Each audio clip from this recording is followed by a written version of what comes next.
Muy buenos días.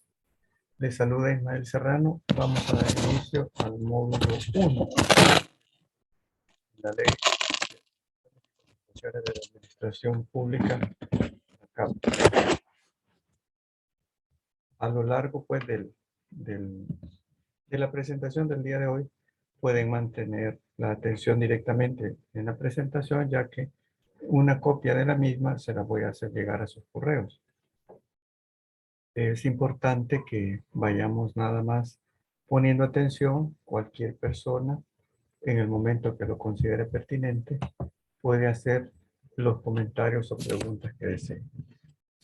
Como siempre, yo les invito a que participemos, porque de los casos que se van presentando, todas y todos vamos enriqueciendo nuestra experiencia. Para, para comenzar, les presento esta pirámide del aprendizaje. Es simplemente una forma de que la didáctica, los profesionales de la didáctica nos dicen que cuando estamos en un proceso de aprendizaje, nos interesa que el conocimiento adquirido perdure a lo largo del tiempo, que no se olvide tan pronto, tan en el corto plazo. Y por ello es importante que se utilice un método donde el participante pues lo recuerde en el largo plazo. La pirámide nos dice que los métodos que son más efectivos para ello son aquellos participativos. Aun cuando estamos en línea, podemos de alguna manera participar, y de esa forma el conocimiento siempre o casi siempre lo tendremos en mente. Algo también que quiero resaltar es que esto nos hace que les planteemos una norma de convivencia que consiste en respetar toda opinión. Suele ocurrir en este tipo de planes de formación que hay ocasiones en las que se plantean temas sensibles. Si no es posible evitarlos, que sería lo deseable, pues por lo menos tratemos de tolerar cualquier opinión diferente a la nuestra. Recordemos que en cualquier caso eh, la idea es que de la experiencia de las diferentes personas nos vamos conociendo un nuevo caso. Esto pues hace que sea valiosa cualquier opinión, no solo respetable, sino que valiosa. Aunque la persona no comparta mi punto de vista en algún tema, podría ser que el caso que está planteando me va a servir en el futuro. En ese caso, pues, en eso se basa la norma de convivencia. Luego, hay dos puntos adicionales, y es el hecho que, como este es un diplomado abierto a todas las disciplinas, podría ser que hay temas que son elementales para los profesionales del derecho. Abogadas y abogados podrán decir, pues, eso para qué lo estamos viendo, si eso ya se sabe. Pero es importante aclarar algunos conceptos por lo que hemos mencionado, que hay profesionales de otras disciplinas. De la misma forma, si están inscritas personas que trabajan en las UASI, podría ser que haya conceptos que los dominan la gente en la UASI. Por ejemplo, el plan de adquisiciones y contrataciones es algo que lo tienen que ir elaborando siempre, y luego lo tienen que ir ejecutando siempre. Entonces, por ello es importante que esos conceptos que son cotidianos para las funcionarias y funcionarios de la UASI, pues los hagamos del conocimiento de los demás participantes. Recordemos, por otra parte, que el diplomado está orientado tanto a personas del sector público como del sector privado, que hay herramientas para hacer buenos negocios dentro de la ALACAT. Hay facultades que se otorgan a las instituciones, y por supuesto esto generará un enlace, un cruce de compartir ideas. Eso es lo que pretendemos. Yo recuerdo hace ya prácticamente 2 años, un poco más de 2 años, impartiendo este diplomado antes de la cuarentena en una mesa de trabajo, porque hacíamos ese tipo de dinámicas. Coincidieron un profesional de la UASI y un médico, un profesional de la salud, que sabemos que es gente muy capaz, que tiene muchos años de preparación permanente, pero que nunca había escuchado, él estaba asumiendo un cargo como funcionario y nunca había escuchado qué es la UNAC. Y la persona que participaba de parte de una UASI se sorprendía que hubiese funcionarios que no sabían ni siquiera que existía la UNAC. Pues mi opinión es que el problema es quedarse con la duda. Debería saberlo, pero si no lo sabe, para eso son estos programas de formación. El problema es quedarse con la duda y en ese caso, este es el ámbito académico para resolver ese tipo de dudas. Bien, por otro lado, estos son los contenidos a desarrollar en el primer módulo. Siempre en cada una de las jornadas, más o menos a la mitad de la presentación, haremos un breve receso, porque la experiencia nos dice que impartirlo de corrido genera poca atención de parte de los participantes en, digamos, las últimas temas que se abordan. Así que haremos este breve receso de aproximadamente unos 10 minutos. Y por tratarse de una actividad, perdón, de un diplomado, se le exige a la institución que haya alguna actividad evaluada.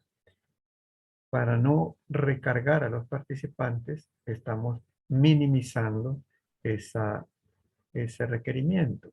Lo que encontrarán es, por ejemplo, el día de hoy, al final de esta presentación, una serie de preguntas cuyas respuestas están contenidas en esta misma presentación que yo les voy a enviar.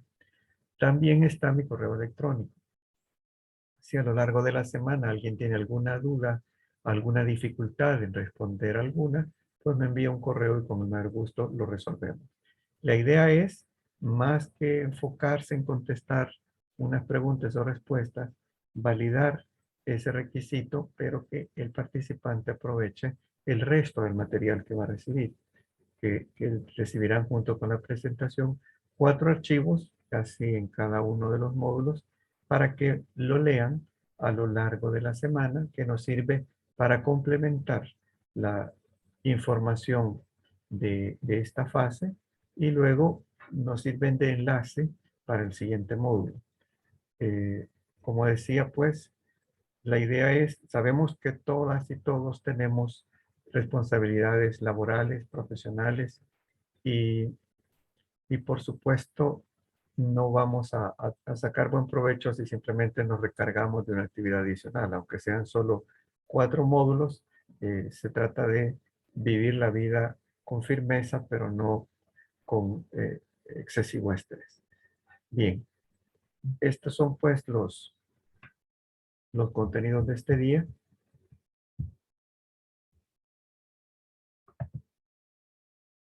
Estos son los contenidos para el presente módulo.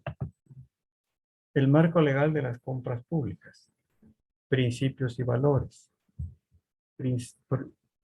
proceso interno de compras, qué contrato regula la CAP, la licitación pública, el concurso público, la libre gestión, también veremos la libre gestión no recurrente y la contratación directa. La palabra acá, contratos, esto lo digo para el resto de profesionales, se refiere a las formas de convocatoria, no en sí al documento de contratación, pero la convocatoria a procesos externos. Y después del receso estaremos abordando los roles y atribuciones de 3 de los personajes del ciclo de compra pública, del titular de la institución, de la UASI y de la unidad solicitante. Y luego, especificaciones técnicas de obras y bienes y términos de referencia para los servicios. Cerraremos el día de hoy con qué es la UNAC, cuáles son sus atribuciones, para qué le faculta la ley. Bien, repito, pues este material les va a llegar a sus correos, por lo tanto yo opino, considero que no es necesario que lo copien. Y reitero, porque hay una persona que se acaba de integrar, al momento que cualquiera desee realizar algún comentario o pregunta, habilita su micrófono y así de esa manera todas y todos pues participan. Esta lámina les quiero rogar la tengan a la vista en los 4 módulos. Es el ciclo de compra pública. Este es el ámbito de aplicación de la ADACAP. Por lo tanto, vamos a ir desarrollándola. En el primer día estaremos nada más en la planificación de necesidades. En el módulo 2 abordaremos a partir de la gestión de la compra hasta la liquidación en un escenario donde nada sale mal, todo sale bien. Todas las partes involucradas hacen bien su trabajo, nadie genera discrepancias con ninguna otra persona y el ciclo se desarrolla en el deber ser. Eso lo veremos en el módulo 2. Ya en el módulo 3 nos plantearemos otros escenarios, donde sí hay eh, posiblemente interposición de recursos porque alguna de las empresas participantes no está de acuerdo con la adjudicación, considera que puede demostrar que se le está vulnerando un derecho e interpone un recurso de revisión a la resolución que adjudica determinada proceso de licitación o concurso. Eso, como digo, lo veremos en el módulo 3. En el módulo 4 abordaremos otros escenarios, así donde no todo sale bien, pero donde se culmina el ciclo de compra pública llegando a la liquidación. Por ello es importante que luego esta lámina la tengamos a la vista en los 4 módulos. De la misma forma la siguiente. Estos son los actores del ciclo de compra pública. En las diferentes etapas que vimos en la lámina anterior, estarán participando diferentes actores. Algunas de estas personas estarán presentes del inicio a fin del ciclo de compra pública. Algo que hay que diferenciar, por ejemplo, el titular y la UASI, la UFI, la unidad financiera, estará presente de principio a fin en todos los ciclos de compra pública que se generen en la institución. Sin embargo, eh, la unidad solicitante también estará presente en el ciclo de compra pública de principio a fin, pero únicamente en aquellos que están relacionados con la ejecución presupuestaria de su unidad. Decía al inicio que como tenemos participantes que no trabajan en UASI y no son profesionales del derecho, aclaramos algunos conceptos durante la marcha. Ahí de nuevo les ruego paciencia a las personas, pues que eso ya lo dominan, pero necesitamos aclararlo. Como podrán ver, estos personajes tienen a la par los artículos de la ley y del reglamento de la ley que les facultan y al mismo tiempo regulan su actuación. Aquí a lo mejor ya lo saben, pero insisto, lo voy a mencionar. Cuando yo trabajo en el sector privado, puedo hacer todo lo que la ley no prohíba. Así es desde el sector privado. Pero cuando trabajo en el sector público, solo puedo hacer aquello para lo que esté expresamente facultado. Ese es el principio de legalidad que va a regir la actuación de la administración pública. Si vemos en estos personajes, solo los oferentes y contratistas vienen del sector privado. En la realidad, por mi experiencia personal, he podido eh, darme cuenta que la mayoría de empresas que son exitosas como proveedores del Estado, que capitalizan utilidades sin problemas con la ley, son aquellas que se involucran desde el inicio en el ciclo de compra pública. Ya vamos a ir poniendo ejemplos. Hay muchos, y en El Salvador esa es la mentalidad de mucha empresa, que simplemente espera que haya publicación de licitaciones y no ve a la administración pública como el cliente con el que debe integrarse. Hay otras que sí, que por muchos años sí apoyan y están de cerca de las unidades solicitantes desde antes de que se elabore el presupuesto institucional y por lo tanto el plan de adquisiciones y contrataciones. Y por lo tanto la competencia ya está en desventaja al momento que la UASI publica la licitación o el concurso. Entonces, si vemos acá, tenemos la unidad solicitante, que es En el organigrama institucional estarán las unidades solicitantes y cada una tendrá un presupuesto asignado. Si no tiene presupuesto asignado, no puede estar en el organigrama, no es unidad solicitante. Depende de cuáles son el plan operativo anual de esa unidad o su plan de trabajo, así estará también asociado su presupuesto dentro del presupuesto institucional. La unidad financiera participa desde ahí, desde el ejercicio anterior, en la elaboración de ese presupuesto, en las asignaciones presupuestarias, en tesorería cuando transmite los pagos, en la misma unidad de presupuesto, como mencionamos. El titular o la máxima autoridad, que dependerá cuál es la naturaleza de la institución. En algunas es una sola persona, un solo funcionario o funcionaria, y en otras es un ente colegial, una junta directiva, un consejo, depende de cada caso. Luego la UASI, que estará presente, por supuesto, en los 4 módulos. Abajo tenemos la CEO, que es la Comisión Evaluadora de Ofertas, que entrará en el escenario en un periodo de tiempo puntual y no volverá a participar en ese ciclo de compra pública. Luego la CEAN, que no siempre existirá, únicamente, lo veremos en el módulo 3, en qué casos el titular estará nombrando a los integrantes de esta comisión especial de alto nivel. Y el AC, o administrador de contrato o orden de compra, lo estaremos abordando en el módulo 2 con todos sus roles, tratando de dimensionar la importancia crucial que este rol tiene en el ciclo de compra pública y que impacta las finanzas de la institución y también la ejecución presupuestaria, el público al que se va a llegar, los beneficios que la población va a recibir. A veces se pierde la visión y por ello es importante conocer estos roles y las implicaciones legales que tiene para la persona. Luego, oferentes y contratistas son esas empresas privadas que están interesadas en convertirse en proveedores del Estado o que son proveedores del Estado.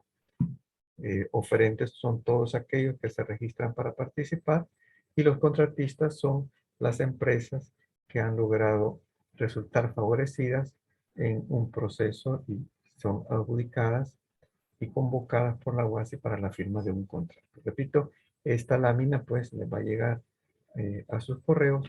Les ruego que las tengamos presentes en los 4 módulos, porque en mi opinión, en mi apreciación, es que si yo me inscribo en un diplomado de la CAP, es porque soy o he sido o seré uno de estos 9 personajes. Entonces, aquí esperamos dejar claro cuáles son las atribuciones, los roles y en qué etapa del ciclo de compra pública pues nos toca participar. El marco legal de las compras públicas. Sabemos que lo que está por encima de todo es la Constitución de la República. En este caso es el artículo 86, inciso tercero, y el artículo 234. La Constitución está vigente desde 1983.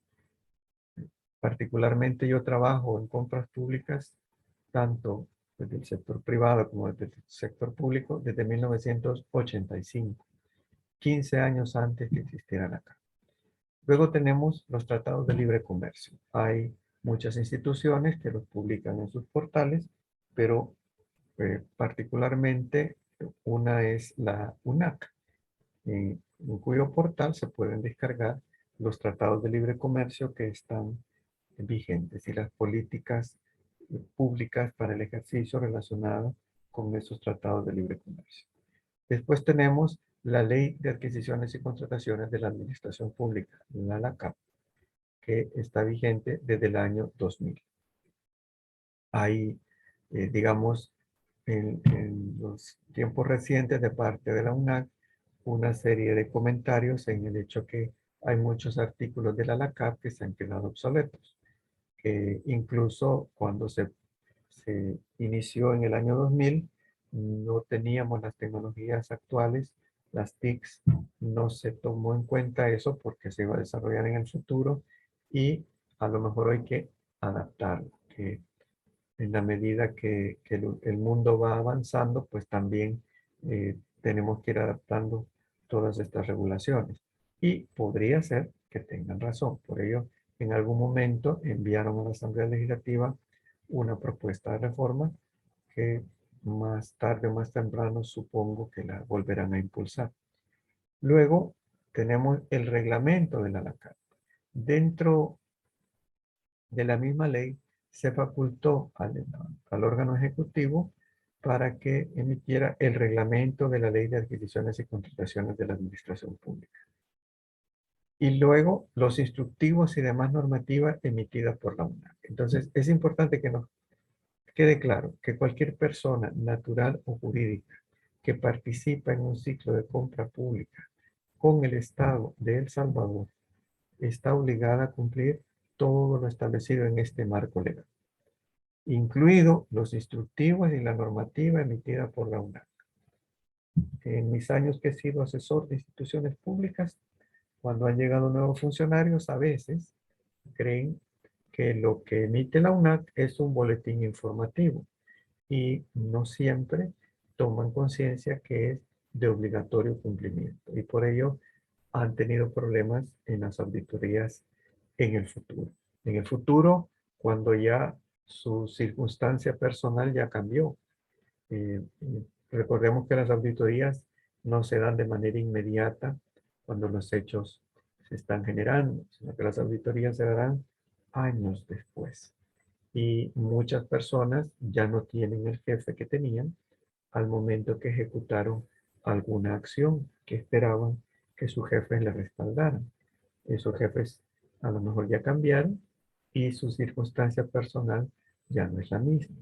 Se trata, pues, como dije, no vivir la vida llena de sobresaltos, sino que ir apegándonos a la justicia, la razón y el derecho. Y de esa manera siempre estaremos debidamente respaldados y documentados. Junto con la presentación, yo les enviaré el día de hoy una copia en digital de la ANACAP, que tiene buscador para la palabra clave, pero el texto que estaba vigente antes de la última reforma. Aparte, les estaré enviando el decreto de la última reforma, de la última que se le ha hecho. De la misma forma haré con el RELACAP. Les estaré enviando el archivo del RELACAP y el diario oficial que contiene el texto de las últimas reformas.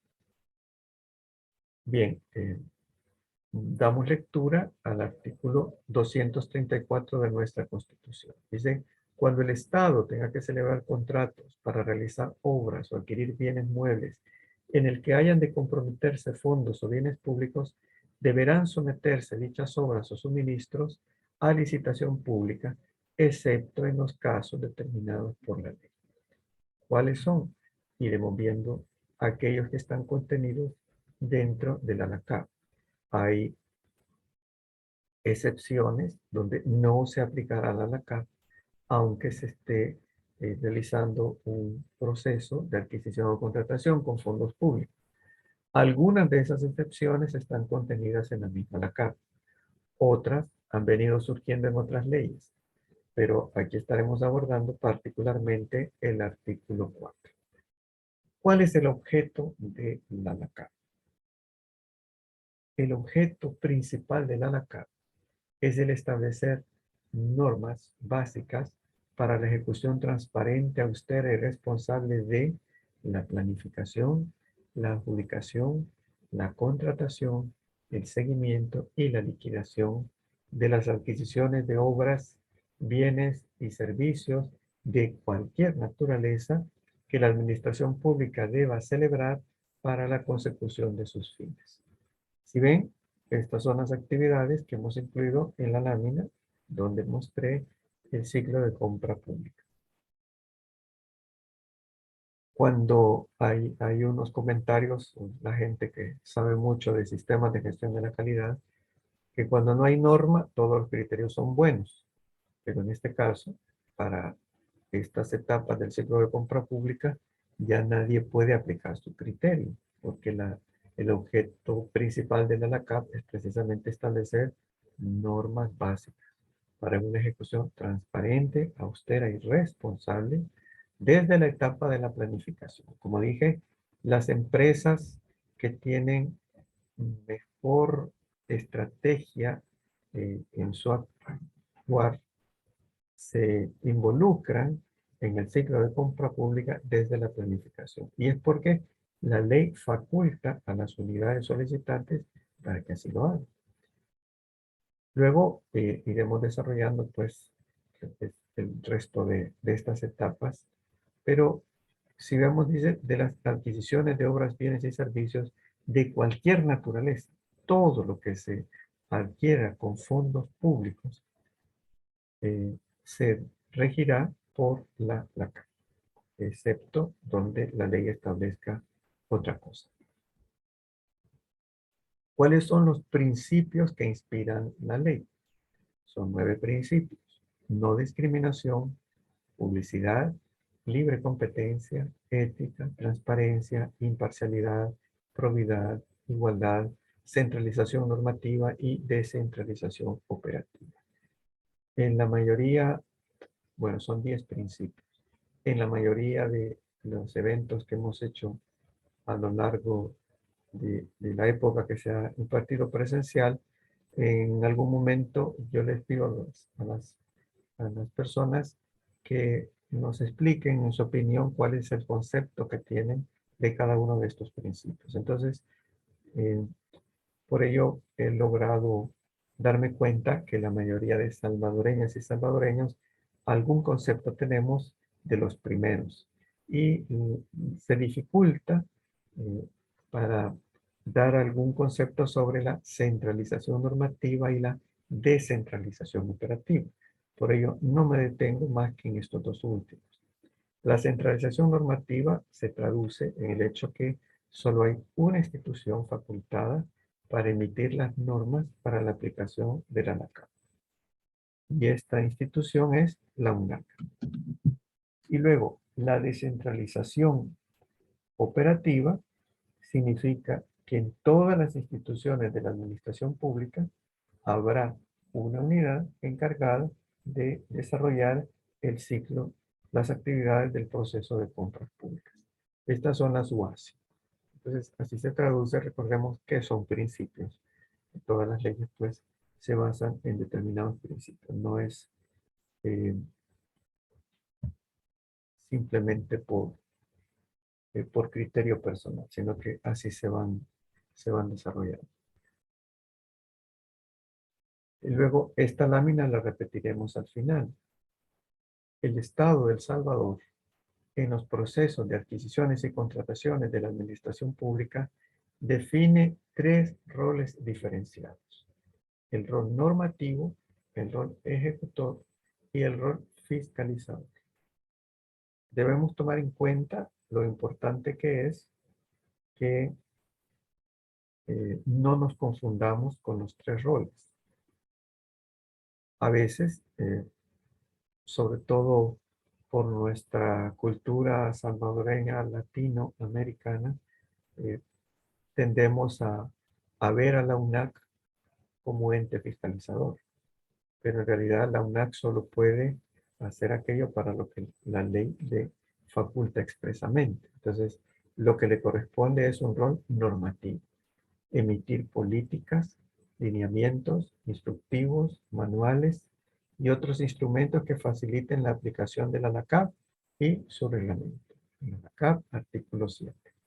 El rol ejecutor le corresponde a las UASI.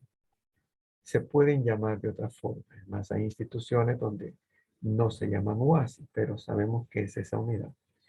Realizar las actividades relacionadas con la gestión de adquisiciones y contrataciones de obras, bienes y servicios. Artículo 10 de la CAP y artículo 12 de la CAP. Y el rol fiscalizador le corresponde a la Corte de Cuentas.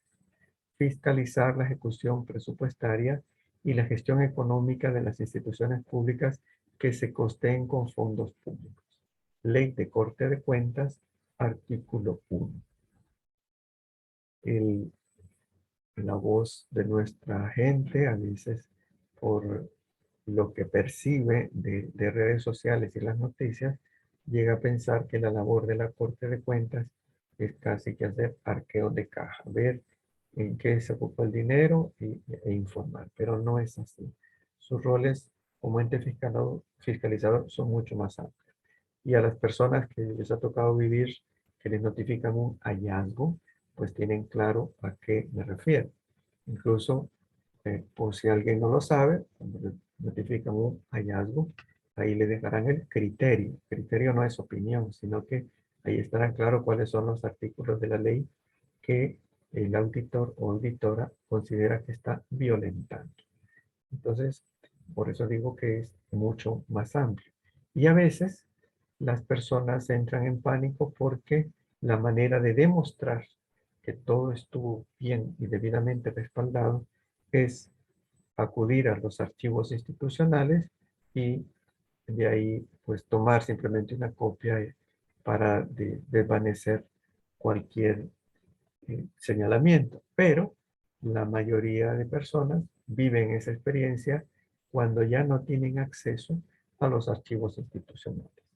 Y por ello es muy importante que vayamos armando nuestro propio expediente. A lo largo del tiempo, pues, la tecnología nos facilita, no para hacerlo de manera abrupta, sino que ordenada, el expediente personal de aquello en lo que esté involucrado o involucrada y estaré documentado al momento que se dé cualquier necesidad o cualquier tipo de situaciones. Por ello, esta lámina no debería insistir tanto, me han dicho, pero yo sí lo considero importante por los casos que he visto a lo largo de estas décadas. Se repite al final de esta presentación como para insistir cuáles son estos tres roles. Luego, los contratos que regula la ANACAP. Acá están, sí, el instrumento que regula la relación entre la institución y la empresa contratista. No vamos a entrar al detalle, dependerá del interés de cada persona, pero son 5 tipos de contrato.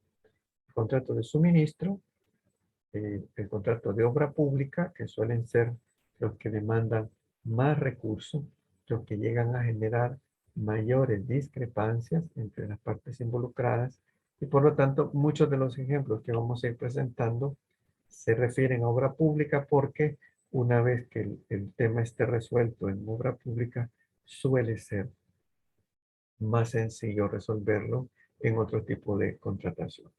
Los contratos de consultoría son simplemente los que eh, se requiere algún servicio especializado, no en los casos de relación laboral.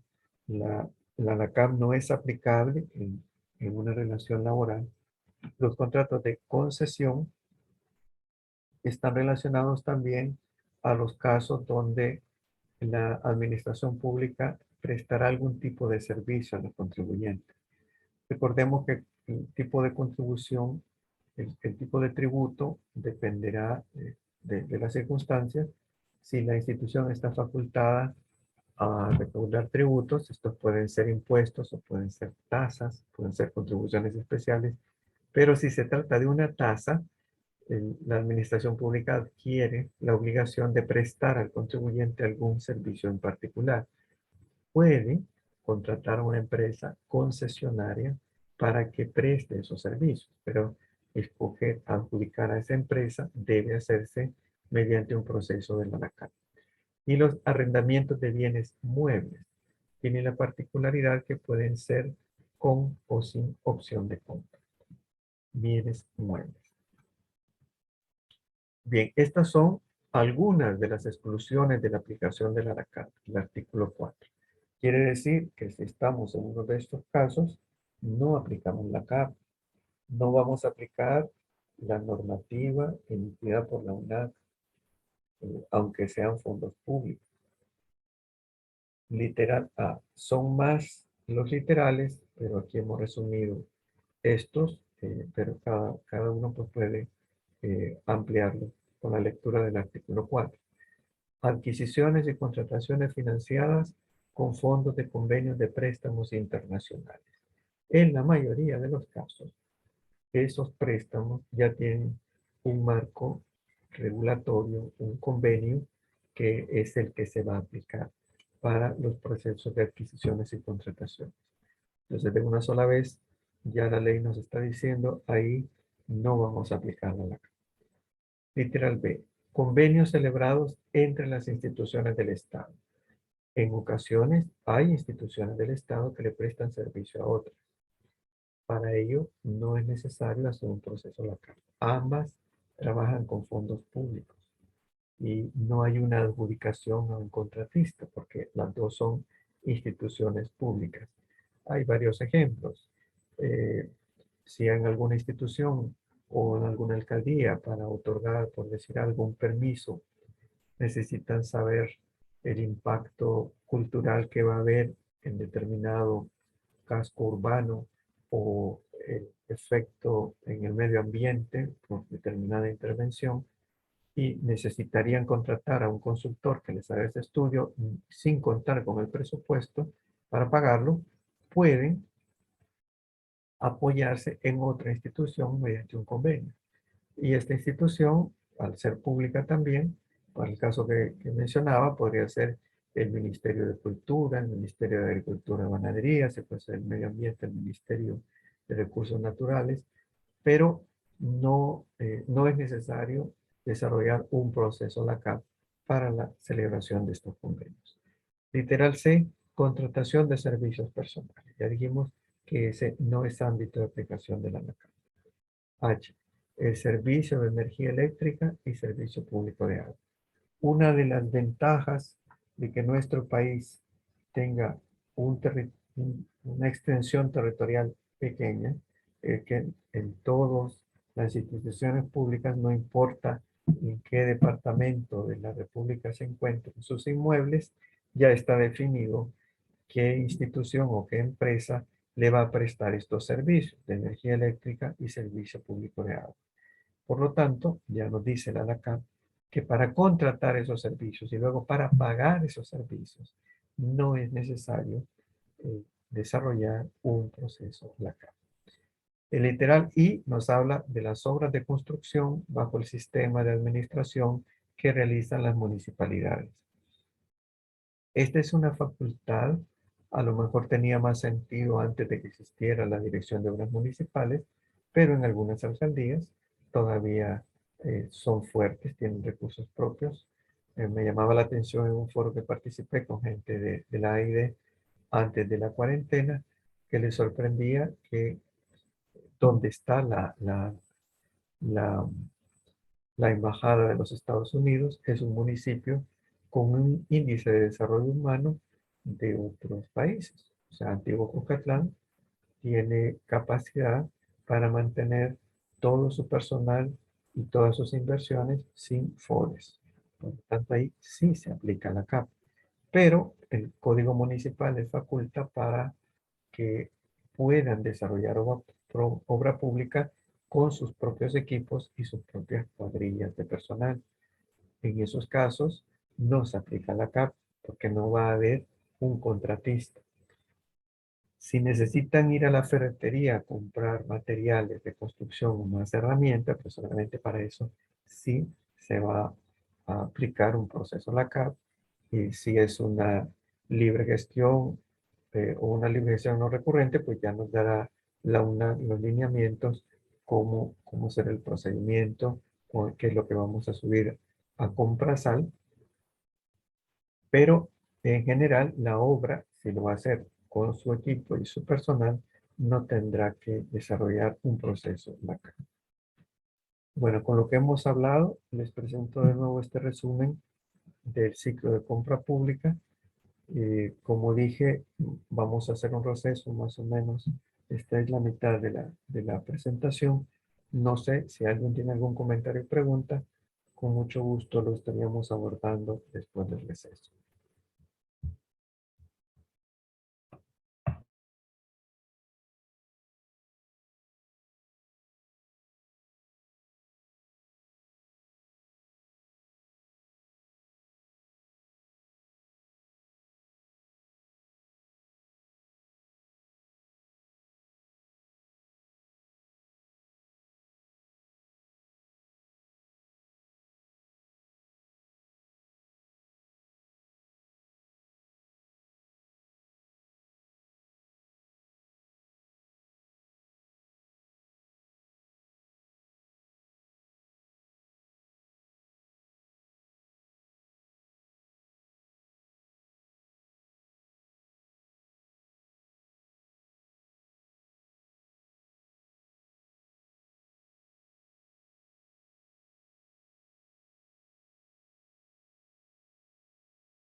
Bien, vamos a continuar.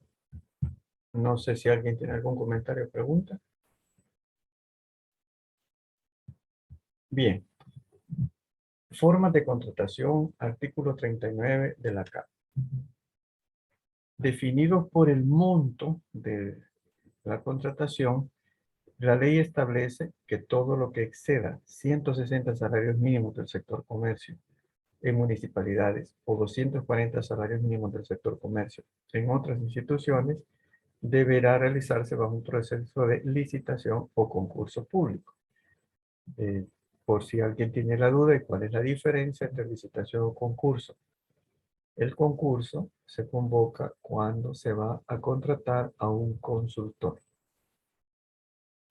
Luego, la libre gestión es un proceso más expedito donde el valor esté abajo del techo que acabamos de mencionar. ¿Cuál es ese techo? En este momento tenemos un salario mínimo del sector comercio de aproximadamente $360, pues basta hacer la multiplicación. Lo importante también es que estemos documentados la LACAP basado cada año en el salario mínimo vigente y recordemos que ese se modifica de acuerdo al número de días que tiene el año. El salario mínimo en años bisiestos es levemente superior al salario mínimo en otros años. Entonces, si estamos muy cerca del límite, pues es importante que estemos documentados cuál es ese techo. Y eso se lo podemos consultar en la UNAM. Y será oficial, válido en la notificación o la circular que emita la UNAM. Pero para una cuenta rápida, pues alguien puede multiplicar 240 por 360 y ese es el techo para la libre gestión. La libre gestión, entre otras cosas, no nos va a obligar a que le exijamos a los participantes que nos presenten una garantía de sostenimiento de oferta, por decir algo. En el módulo 3 veremos los detalles de la garantía. Lo que también nos dice la ley es que la UASI deberá dejar constancia de enviar 3 invitaciones. No dice en ninguna parte que sean 3 cotizaciones. Si envía las 3 invitaciones y solo uno de los invitados, de las empresas invitadas, nos presenta la oferta, entonces el proceso es completamente válido. Y luego, como pueden ver abajo, tenemos 3, la libre gestión no recurrente. Es para montos menores. ¿Cuál es el valor? Pues el 10% del techo de, de la libre gestión, ese es el valor para una operación de libre gestión no recurrente. Tampoco hay que abusar y estar eh, convocando, fraccionando, porque se puede ser objeto de sanciones, el querer hacer un proceso fraccionado. Es objeto de sanción porque es una manera de disfrazar que en realidad no procedía la libre gestión no recurrente.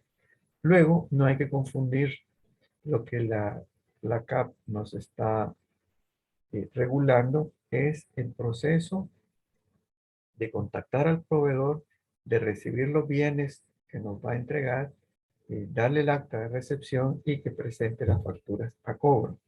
Si el monto está abajo del valor que regula el fondo circulante de la institución, podría ser que se le pague de caja chica.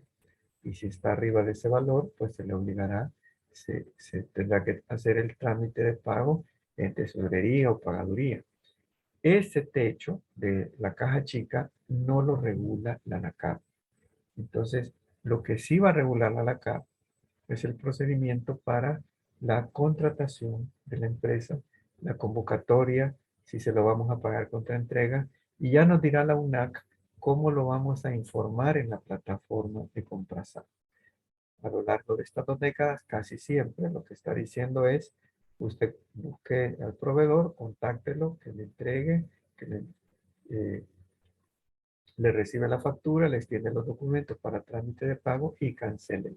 Y luego informe, suba eso esa documentación a la plataforma, si fuese una libre gestión no recurrente. Como digo, pues, no tiene sentido decir, mire, no aplico la ANACAP porque lo pago de caja chica. Pagar o no con caja chica es una cosa y el proceso de compra pública es otra cosa. Son dos regulaciones distintas. Y en el 3 tenemos la contratación directa, las causales en el artículo 72. Durante el 2020, pues se hizo de dominio público las contrataciones directas asociadas al estado de emergencia, al decreto de estado de emergencia ocasionado por la pandemia del COVID-19. Entonces, todas esas compras se hicieron a través de contratación directa. En su momento, la UNAC emitió la circular para la aplicación de ese decreto.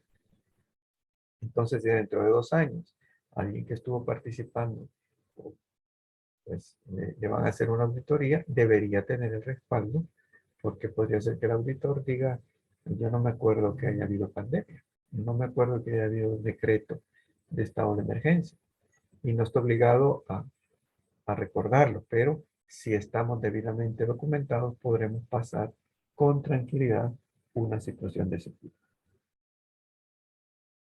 Bien, con esto, estos techos, espero que nos quede claro por qué rumbo tomaremos en el caso de una licitación o concurso público, de una libre gestión o de la contratación directa.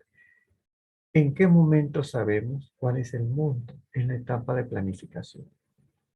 Allí, cuando la unidad solicitante tiene su plan de trabajo, prepara para el ejercicio fiscal cuáles van a ser las contrataciones y las adquisiciones que necesita para ejecutar su plan operativo anual. Cuando la UFI notifica que ya está aprobado el presupuesto y la UASI pues ya define los techos para cada una de las unidades, ya sabe la unidad solicitante cuáles son los recursos y en qué fecha va a disponer de esos recursos. Por eso lo va a programar. En ese momento sabrá si aquella contratación excede o no estos valores. Y por lo tanto, la UASI le va a apoyar para la elaboración de los documentos. Si va a ser una libre gestión o si va a ser una licitación. O en el caso que sea la contratación de un consultor, un concurso público. Vamos a abordar entonces, a partir de este momento ya, los roles de algunos de los participantes, de los actores del ciclo de compra pública. El primero es el titular o los titulares, la máxima autoridad. Nos han ilustrado acá con un equipo de remo. Si ven la joven que va de pie, no le toca hacer mucho esfuerzo, pero en cierta forma es la que va dirigiendo, porque es la que ve la meta. Los demás van haciendo su esfuerzo, pero no saben si la embarcación va en el rumbo correcto, en la dirección correcta. Ella sí, ese es el rol del titular. Por otra parte, si alguno de los miembros del equipo no está haciendo bien su trabajo, estará recargando al resto. Si deja todo para última hora, estará recargando a las personas que hacen bien su trabajo. Y eso hará que el rumbo sea más difícil de mantener. Esa es una labor y una responsabilidad, cumplir y hacer cumplir la ley. Una responsabilidad de los titulares, que cuando asumen, lo hacen bajo juramento. Ellos no es que firmen un contrato como el resto de funcionarios y funcionarios institucionales, sino que asumen bajo juramento. Y eso tiene implicaciones, por supuesto. El artículo 17 de la DACA. La máxima autoridad de una institución, sea que su origen provenga de elección directa, indirecta o de designación, tales como ministros o viceministros en su caso, presidentes de instituciones, fiscal general de la República, procurador general de la República, procurador para la defensa de los derechos humanos, directores de instituciones descentralizadas o autónomas, a quienes generalmente se les atribuye la representación legal de las instituciones de que se trate, y el alcalde, en el caso de las municipalidades, en adelante, para los efectos de esta ley, se les denominará el titular o los titulares. Se les denominará acá en la ley. No es que la ley les está dando facultades adicionales a las que tiene, no. Esta es la denominación dentro de la ANACAP. ¿A qué les faculta la ANACAP? Acá sí, el artículo 18, la autoridad competente para la adjudicación de los contratos y para la aprobación de las bases de licitación o de concurso, so pena de nulidad, será el titular, la junta o consejo directivo de las respectivas instituciones de que se trate, o el consejo municipal en su caso. Asimismo, serán responsables de la observancia de todo lo establecido en esta ley. Cuando en una ley nos dice que será responsable, pues ya vamos a ver en cada caso si es responsabilidad civil, responsabilidad penal o de qué estamos hablando. Y esto es importante que lo aclaremos. La responsabilidad civil podría implicar embargo en sus bienes. Y la responsabilidad penal implicará cárcel, ser condenado a pasar unos años en prisión. El responsable acá no es la connotación social de que la persona no mienta, que la persona no tenga doble agenda, no. Son las responsabilidades de ley y por lo tanto, en función o dependiendo de esas responsabilidades, así serán las sanciones que se le aplicarán. Si vemos acá, nos dice que es que la autoridad competente para adjudicar los contratos.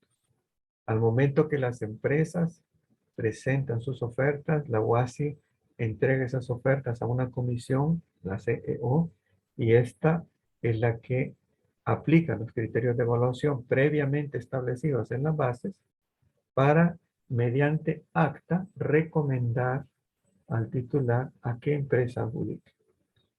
Es el titular o los titulares quienes están facultados para adjudicar. Y cuando es así, será que la UASI ya queda notificada y podrá convocar a la empresa para la emisión de la orden de compra o la firma del contrato. Y de la misma forma, previamente, en la etapa de gestión, la aprobación de las bases de licitación o de concurso. Cuando las aprueba el titular, puede ya la UASI proceder a la publicación de las mismas en medios electrónicos o en los periódicos que circulan en físico. Y de esa manera da a conocer a las empresas interesadas el proceso para que descarguen las bases o adquieran las bases y comiencen a preparar sus ofertas. En muchas instituciones, aunque acá no es obligatorio que sea en este momento, para efectos prácticos, la UASI lleva al titular los nombres de las personas que la unidad solicitante está proponiendo para que sean administradores de contrato o de orden de compra.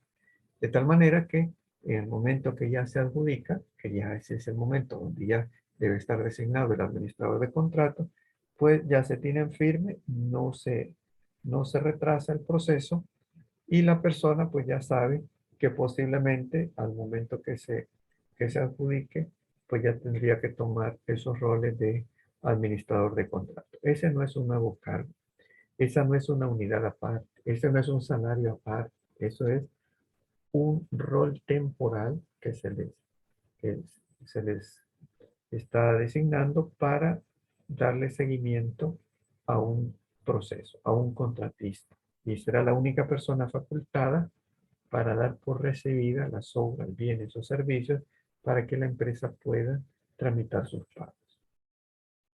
Estos son pues las atribuciones del titular, pero no perdamos de vista que es el responsable de la observancia de todo lo establecido en esta ley. Por eso es que está involucrado en el ciclo de compra pública, igual que la UASI, de principio a fin, en los ciclos de compras públicas de todas las unidades de la institución. Luego, un breve resumen de el jefe UASI o jefa UASI, porque nos va a acompañar en los 4 módulos. Dice, cada institución de la administración pública establecerá una unidad de adquisiciones y contratación institucional que podrá abreviarse UASI, responsable de la descentralización operativa y de realizar todas las actividades relacionadas con la gestión de adquisiciones y contrataciones de obras, bienes y servicios. Esta unidad será organizada según las necesidades y características de cada entidad e institución y dependerá directamente de la institución correspondiente. Está organizada según las necesidades y características y por lo tanto, en base a los recursos. En algunos lugares donde no hay muchos recursos, una sola persona es toda la unidad. En otros, pues está estructurado conforme a lo que nos está eh, haciendo llegar la UNAP. O sea, incluso el organigrama interno de una UASI, pues ya la UNAP nos ha establecido en diferentes ocasiones cuál es el que debe ser. En ninguna parte de la ALACAT se faculta a la UNAP para administrar bodegas. Esa es una aberración que hay consultores pagados incluso por extranjeros que lo vuelven a colocar sin fundamento legal. Y al mismo tiempo es una forma de entorpecer la labor de las UASI, porque las bodegas corresponderán a la unidad solicitante. Si el proceso es para adquisición de los lubricantes que necesita servicios generales para el mantenimiento de la flota vehicular, no tiene sentido ni en ningún momento que la UASI administre la bodega de lubricantes. Igual, si la unidad solicitante necesita adquirir medicinas, porque es parte de los roles, hay personal médico, no tiene sentido que sea la UASI la que administre la medicina, sino que cada una de las unidades solicitantes será responsable de los bienes que quiere adquirir, que necesita adquirir para su ejecución presupuestal. Si son proyectos, de la misma forma, serán los ingenieros o arquitectos encargados de la unidad de proyectos los que armarán las bodegas para almacenar esos materiales, porque son los que sabrán para qué los van a ocupar y serán los responsables de la ejecución presupuestal. Relaca. Obligaciones del jefe UASI. Artículo 12. El jefe UASI tendrá las atribuciones señaladas en el artículo 10 de la ley, en el marco de las cuales deberá llevar el registro, control y actualización del banco de datos institucional de oferentes y contratistas de acuerdo al tamaño de la empresa y por sector económico, basado en la información oficial de clasificación y en la proporcionada por el oferente, con el objeto de facilitar la participación de estas en las políticas de compras. En dicho registro se incorporará la información relacionada con el incumplimiento y demás situaciones que fueren de interés para futuras contrataciones o exclusiones. Incluso hay instituciones donde desarrollan los procesos de precalificación. Esto también es sumamente práctico. Un ejemplo claro es el de Fovial, donde contratan empresas para diferentes tipos de actividades. Aunque sean todas empresas relacionadas con las vías públicas, algunas solo necesitan un equipo liviano porque la labor que van a desarrollar es podar la maleza de la carretera. Entonces bastará una unidad de transporte pequeña con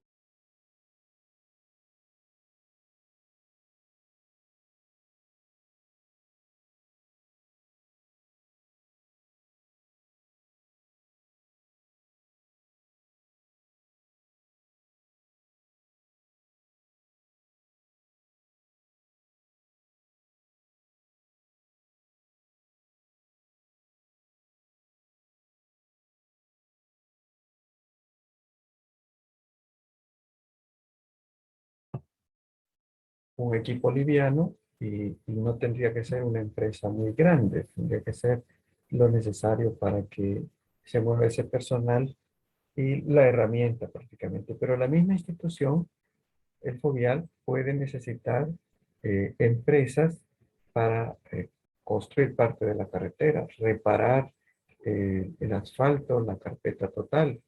Y para ello, pues estaría necesitando equipo pesado, que en la realidad una sola de esas unidades va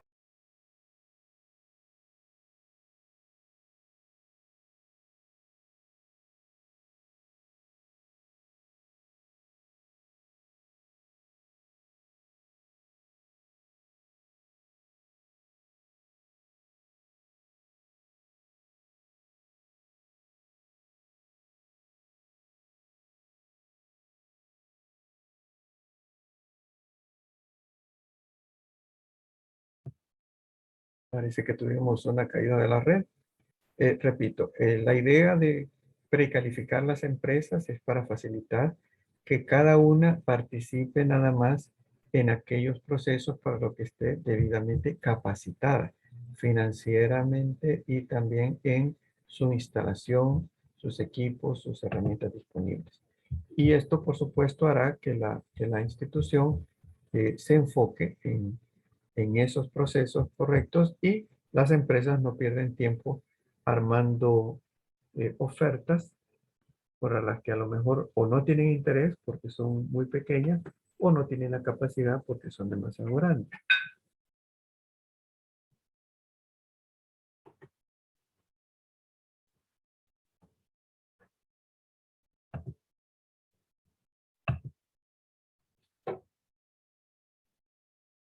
Obligaciones del jefe UASI. Entregar al titular el informe al que se refiere la letra M del artículo 10 de la ley dentro de los 10 días hábiles después de finalizado cada trimestre del ejercicio fiscal.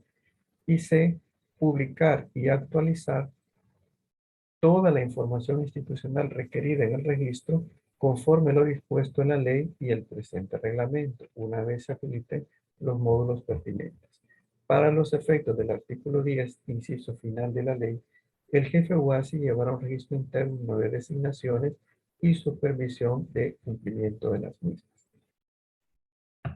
Bien, digamos que vamos a volver con el jefe UASI en el resto de los módulos porque nos va a seguir acompañando. Hoy vamos, en estos minutos que nos quedan, a abordar a la unidad solicitante, las responsabilidades. Como dije, la unidad solicitante es toda unidad dentro de la institución. Las podemos ver reflejadas en el organigrama institucional. Tienen presupuesto asignado y por lo tanto la obligación de una ejecución presupuestaria. Hay que recordar que también hay una confusión de parte de las notas periodísticas y de redes sociales. Cuando se les aprueba el presupuesto a la administración pública, no es que estén haciendo un depósito en el banco.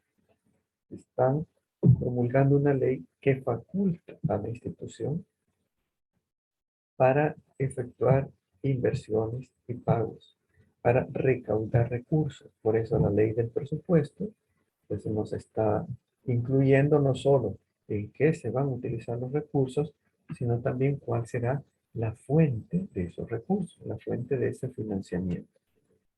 Pues el artículo 20 bis nos habla de las responsabilidades de los solicitantes. Para efectos de esta ley, se entenderá por solicitantes las unidades o dependencias internas de la institución que requieran a la UASI la adquisición de obras, bienes o servicios. Estos deberán realizar los actos preparatorios de conformidad a las responsabilidades siguientes. A. Garantizar que las necesidades de obras, bienes y servicios estén incorporadas en la programación anual de adquisiciones y contrataciones. En el PAC. En el módulo 4 volveremos al PAC. Como este es un ciclo de compra pública, donde termina vuelve a empezar. Por eso se dice que es un ciclo, es cíclico. B. Elaborar la solicitud de las adquisiciones y contrataciones de obras, bienes o servicios, la cual deberá acompañarse de las especificaciones o características técnicas de las mismas, así como toda aquella información que especifique el objeto contractual y facilite la formulación de las bases de licitación. Entonces, será la unidad solicitante la que va a definir el objeto contractual mediante especificaciones técnicas si se trata de obras o bienes, o mediante TDR, términos de referencia, si se trata de contratación de servicios. Por lo tanto, no podemos hablar de términos de referencia para una licitación. No. Esas son especificaciones técnicas, porque en las licitaciones no estamos contratando consultores, no estamos me refiero a una licitación para adquisición de bienes u obras. Si es una licitación para contratación de servicios, sí, ahí va a haber términos de referencia. Pero lo importante es que la unidad solicitante no nos va a definir el objeto contractual, por decir algo, con marcas. No puede decir, mire, vamos a comprar un asesor marca Siemens, porque ahí está violentando los derechos de las empresas que no venden marca Siemens.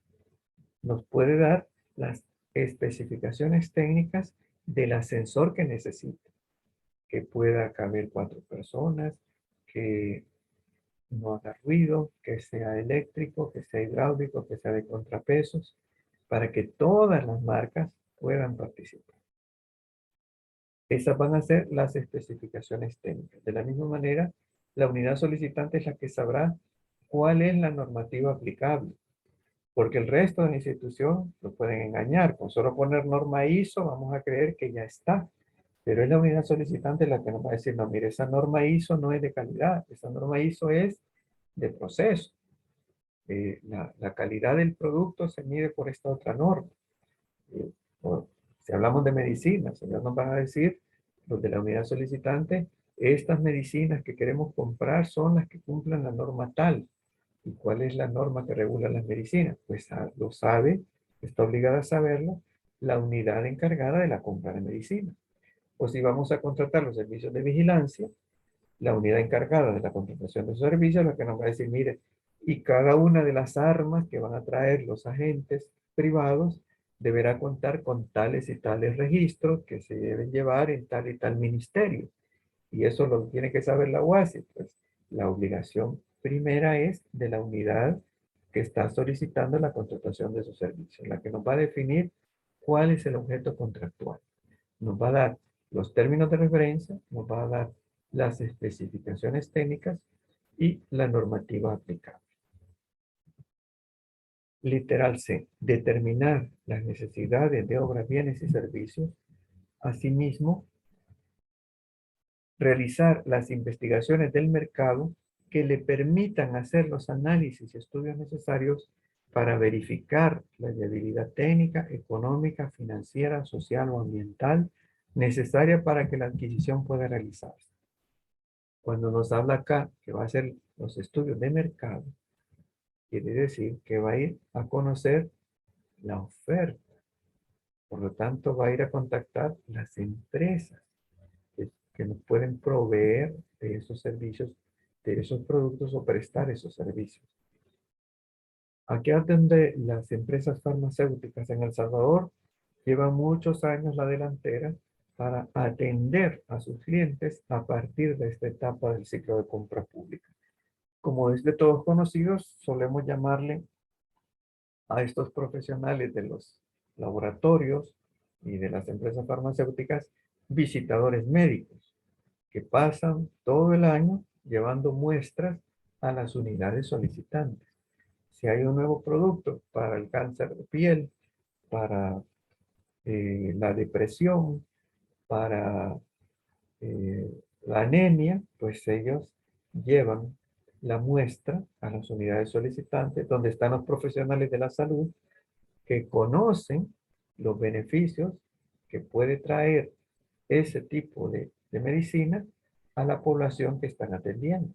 Y por lo tanto, van a convencerse, si fuese el caso, que deben ser incluidos en los planes de compra institucionales.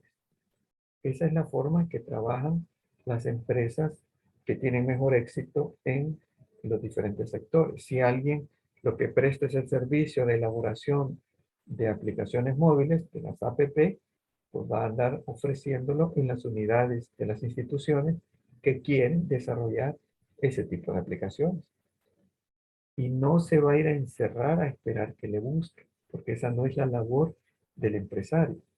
La empresa privada en nuestro medio latinoamericano está hecha con fines de lucro.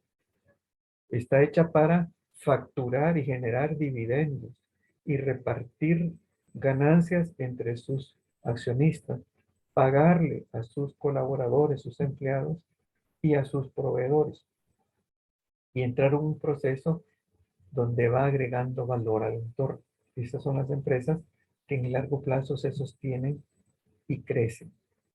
Y no importa los cambios que haya en el entorno, lograrán desarrollar sus planes de contingencia y siempre seguir creciendo. y siempre ser proveedores del Estado en un ganar-ganar. Los que ahora estudian técnicas y estrategias conocen lo que hoy llaman el B2B, que no es nada nuevo, viene desde el siglo pasado con otro nombre, pero como es más anglo, la terminología, el B2B, se llamaba antes de otra manera, pero es la forma en la que la empresa se integra con su cliente, en este caso el Estado, como parte de su equipo, que le ayuda a resolver problemas mediante la prestación de sus servicios o mediante los bienes que le va a vender.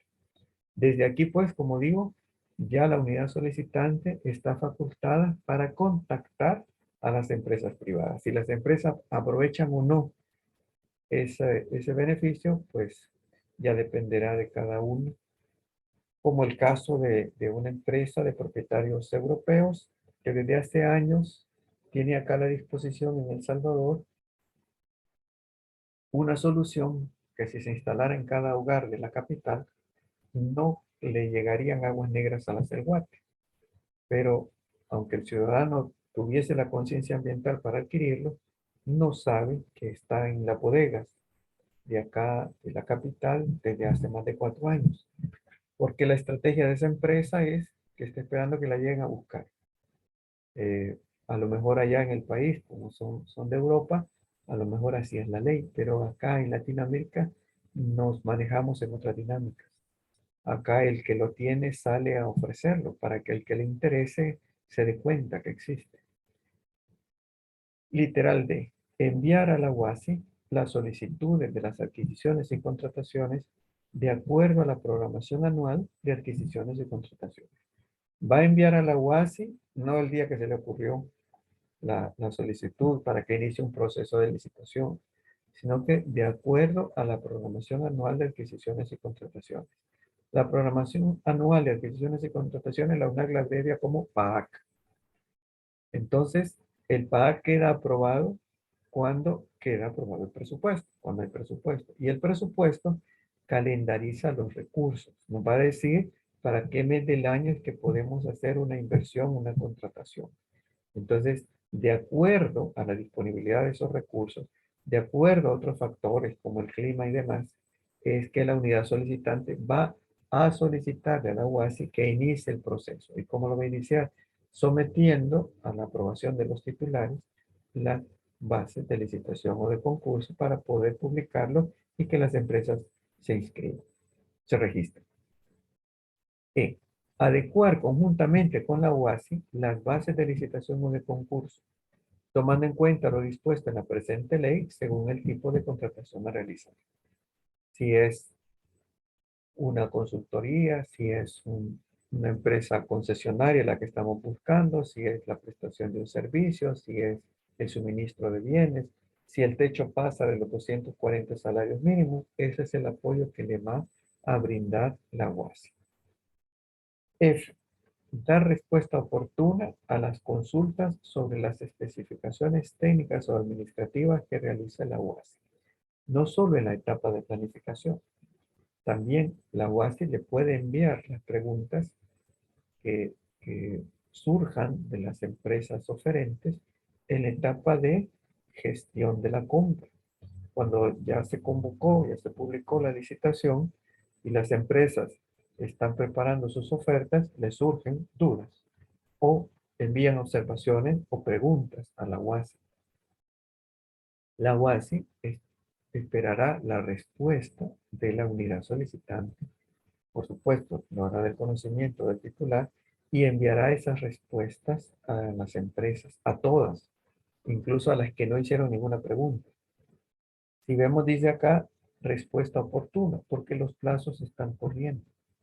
Va a haber una fecha de entrega de ofertas, no se puede hasta que quieran, sino que si vencido el plazo, la hora y el día, ya no se le va a recibir oferta a nadie. Por lo tanto, debe enviar esas respuestas oportunas. Y esas respuestas pasarán a ser parte de los documentos contractuales. Incluso si la empresa adjudicada no hizo ninguna pregunta, se obligará a esas respuestas. Por ello es que se le enviará las respuestas a todas las empresas que se han registrado. Luego, este artículo 20 del RELACAP nos dimensiona hasta el punto y coma las responsabilidades de la unidad solicitante y luego lo que corresponde a la UASI, para no confundir, porque sabemos que hay instituciones donde todo se le recarga a la UASI, como que fuera alguien que está al servicio del resto. Está al servicio, todos, sobre todo servidores públicos, estamos al servicio de contribuyentes y del resto de la institución, pero no se puede recargar, como vimos en la lámina del equipo de remo, que otro haga el trabajo que no le corresponde, porque eh, no le vamos a ir a ayudar cuando se retrase con sus propias obligaciones. La unidad solicitante definirá objeto, cantidad, calidad, especificaciones técnicas y condiciones específicas de obras, bienes y servicios, valores estimados, condiciones específicas de administración de los contratos y la necesidad en su caso de permisos administrativos, incluyendo ambientales y de salud. Por ejemplo, hay empresas que prestan servicios de recolección, manejo, traslado y deposición de desechos bioinfecciosos de hospitales. Entonces, las unidades que requieren ese tipo de servicios, le dicen a la UASI, iniciamos un proceso para contratar estos servicios, entonces sabrán cuáles son los requisitos, permisos administrativos, ambientales y de salud para el manejo, los protocolos para el manejo de ese tipo de desechos. ¿Qué se hace con el traslado de desechos bioinfecciosos de hospitales? ¿Cómo se deben trasladar por la carretera? ¿A dónde se van a ir a depositar? ¿Debe o no el medio ambiente autorizar la deposición final de esos desechos? Entonces, eso es algo que no es obligación de la UASI saber, sino que de la unidad solicitante.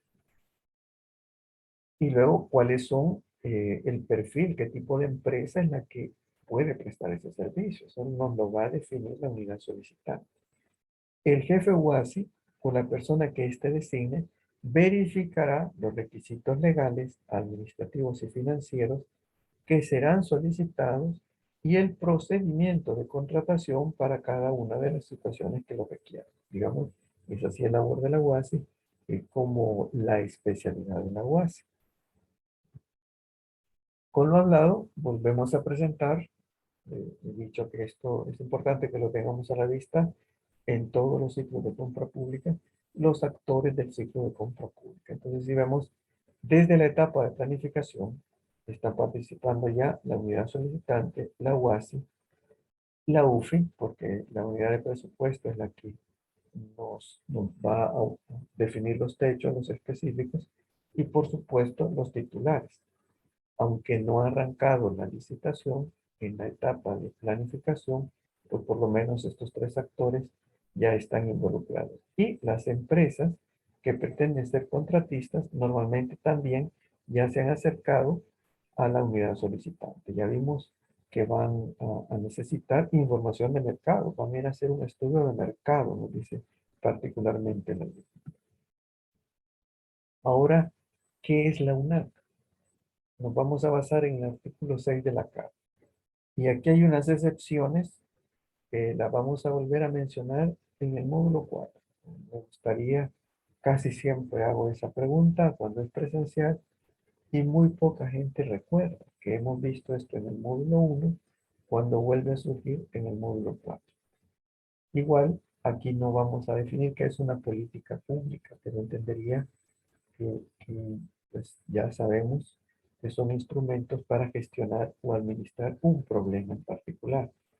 Aunque el español es un idioma con más palabras que el inglés, este es un caso particular donde el español tiene la misma palabra, donde en el inglés hay dos palabras para diferenciar. Aquí la política eh, no es lo mismo que el quehacer proselitista, sino que una política pública es una herramienta que tendrá vigencia de un año para gestionar o resolver un problema específico. Como los problemas van evolucionando, van cambiando, son distintos para cada año, las políticas públicas son distintas para cada año. Hay actores primarios, secundarios, entonces a la CAP, digamos, le interesa, la UNAC le va a facultar para la emisión de políticas públicas de compras o políticas de compras públicas.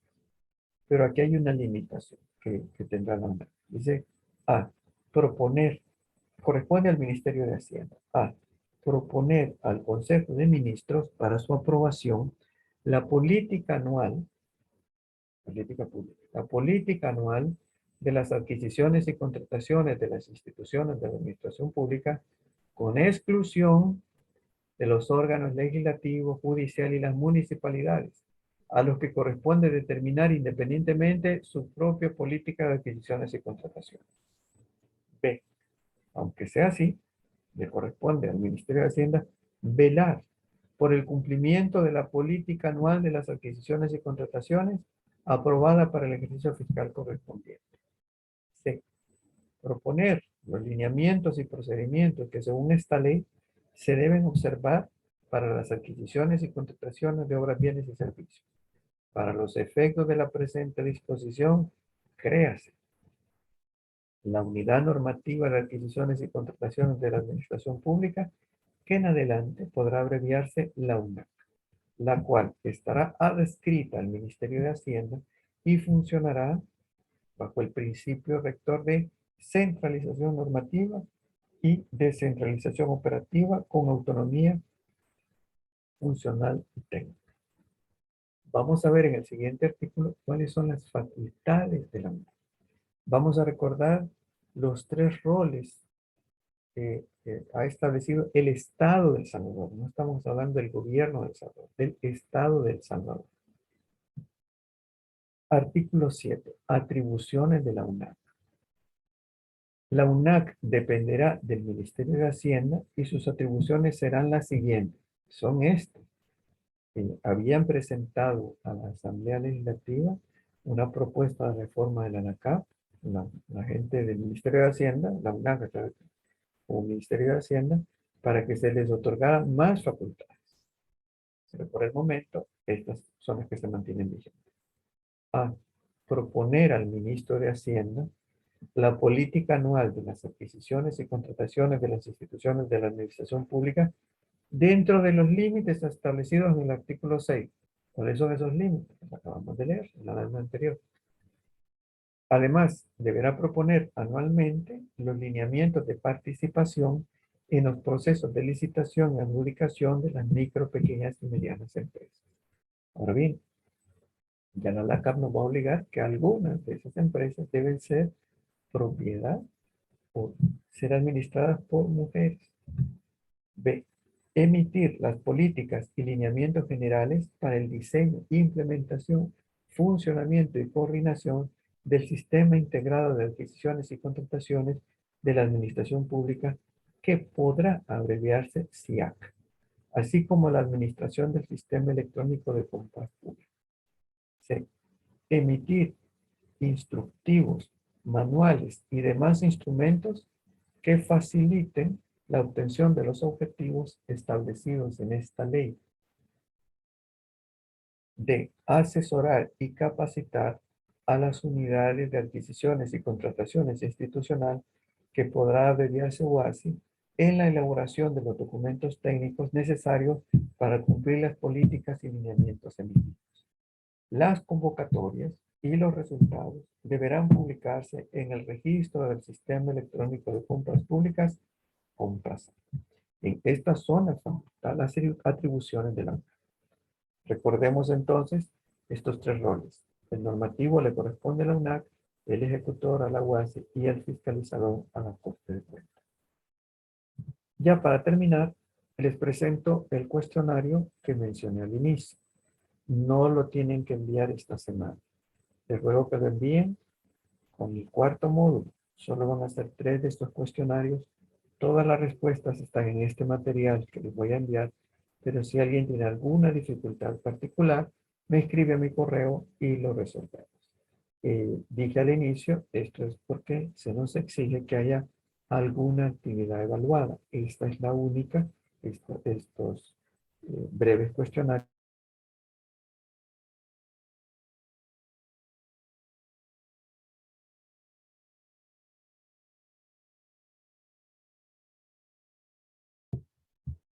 Repito, en el desarrollo de un proceso de compra pública, ¿en qué momento se designa al administrador de contrato? Recuerda que lo mencionamos.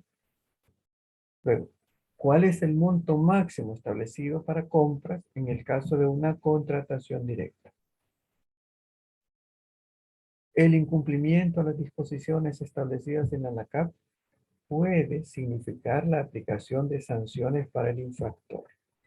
¿En qué casos el desconocimiento de la ley puede ser un atenuante? Dentro de una institución pública, ¿cuáles son las unidades que no están obligadas a desarrollar sus procesos de compra mediante compras? La siguiente. ¿En qué casos se puede sustituir el proceso de compras establecido en la ANACAP por el uso de fondos circulantes de caja chica? Luego, esta otra está relacionada con el archivo adicional que les voy a enviar de la última reforma de la ANACAP. Por eso va en archivo aparte. ¿Cuál es el porcentaje mínimo de compras o adquisiciones que el presupuesto de una institución debe destinar para ser adquirido o contratado a la micro, pequeña y mediana empresa que su propietaria, mayoría accionaria o su representación legal sea de mujeres? Esto para bien del Salvador. Un poco más de la mitad de la población salvadoreña son mujeres y por lo tanto es un grupo del que dependemos como país. ¿Para cuál circunstancias faculta la ley a la UNAC para que actúe como ente fiscalizador? Por favor, envíen sus respuestas a la siguiente dirección electrónica: serranoismael263@gmail.com. Aquí está un poco más claro. Bien, no sé si alguien tiene algún comentario o pregunta.